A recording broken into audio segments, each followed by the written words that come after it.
نبی کریم صلی اللہ تعالی وسلم کے سکھائے ہوئے راستے پر عمل کرنے کی کوشش کرتے ہیں، اور ان اولیاء اعظام میں ایک عظیم ہستی، ایک عظیم بزرگ، ایک عظیم اللہ کے ولی حضرت خواجہ غریب نواز ہے۔ اگر حضرت خواجہ غریب نواز کو خواجہ غریب نواز کہا جاتا ہے تو اس پر چونکنے کی بات نہیں ہے۔ ذرا ان کے زندگی کے واقعات کو دیکھیں کہ کس طرح انہوں نے غریبوں کے ساتھ رحم دلی کیا ہے، کس طرح انہوں نے غریبوں کو نوازا ہے، کس طرح انہوں نے غریبوں کے ساتھ ہمدردی سے پیش آیا ہے۔ میں آپ کو مختصراً ایک واقعہ بتاتا چلتا ہوں۔ حضرت خواجہ غریب نواز کی بارگاہ میں ایک کسان آتا ہے، اور کسان آنے کے بعد کہتا ہے کہ بادشاہ، دلی کا بادشاہ شمس الدین التمش ہے جو ہمارے اوپر لگان کو زیادہ لگا دیا ہے، ٹیکس زیادہ کر دیا ہے۔ حضور والا، میں نے سنا ہے کہ وہ شمس الدین التمش آپ کے مریدوں کے مرید ہے۔ اگر آپ کوئی خطا، اگر آپ ان سے کہیں کہ ہمارے اوپر کے لگان کو کچھ کم کر دے، ہمارے اوپر لگے ہوئے کچھ ٹیکس کو کم کر دے،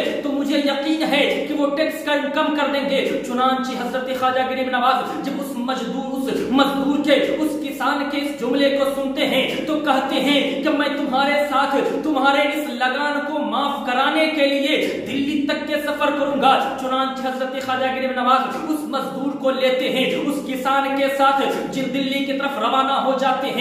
دلی جو ہی پہنچتے ہیں، ابھی دلی پہنچنے والے ہوتے ہیں کہ شمس الدین التمش کو خبر دے دی جاتی ہے، خبر کر دی جاتی ہے۔ چنانچہ حضرت شمس الدین التمش قطب وقت کے ساتھ، حضرت قطب الدین بختیار کاکی کے ساتھ استقبال کے لیے آ جاتے ہیں۔ آنے کے بعد حضرت قطب الدین بختیار کاکی ارشاد فرماتے ہیں، حضور والا، آنے کی وجہ کیا ہے، آنے کی ریزن کیا ہے، آنے کا ماجرا کیا ہے، آپ کیوں تشریف لائے ہیں؟ تو حضرت خواجہ غریب نواز کہتے ہیں کہ ہمارے ساتھ یہ کسان ہے، اور اس کسان کے اوپر شمس الدین التمش کے وزیروں نے زیادہ لگان لگا دیا ہے۔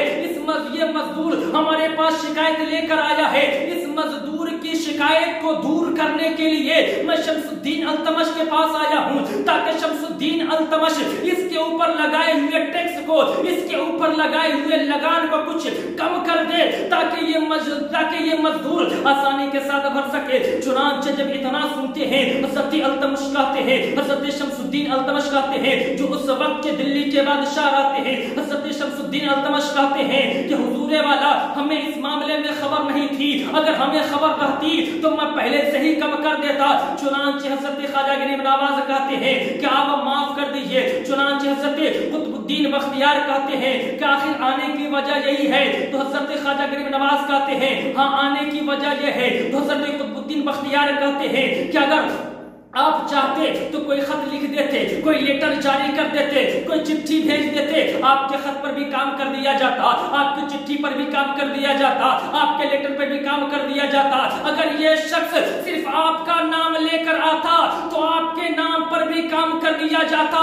تو حضرت خواجہ غریب نواز کہتے ہیں مجھے معلوم ہے، اگر میں چٹھی بھیج دیتا تو اس پہ بھی کام ہو جاتا، اگر میں خط بھیج دیتا تو اس پر بھی کام ہو جاتا، اگر کوئی چٹھی بھیج دیتا تو اس پر بھی کام کیا جا سکتا تھا۔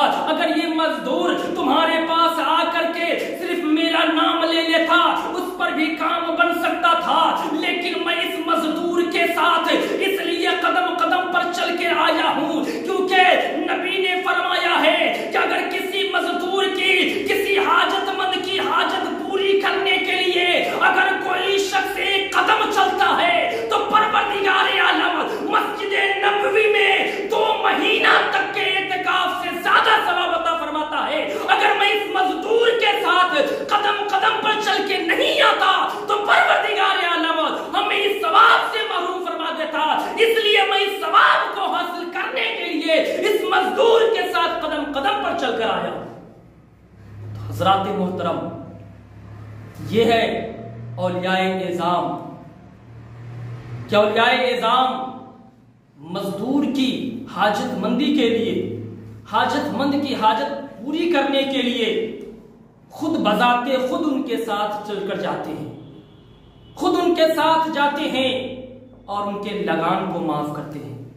تو حضرات محترم، ہمیں بھی چاہیے کہ ہم اپنے اخلاق کو، اپنے کردار کو اس انداز میں بنائیں کہ اگر ہمارے پاس کوئی مزدور آئے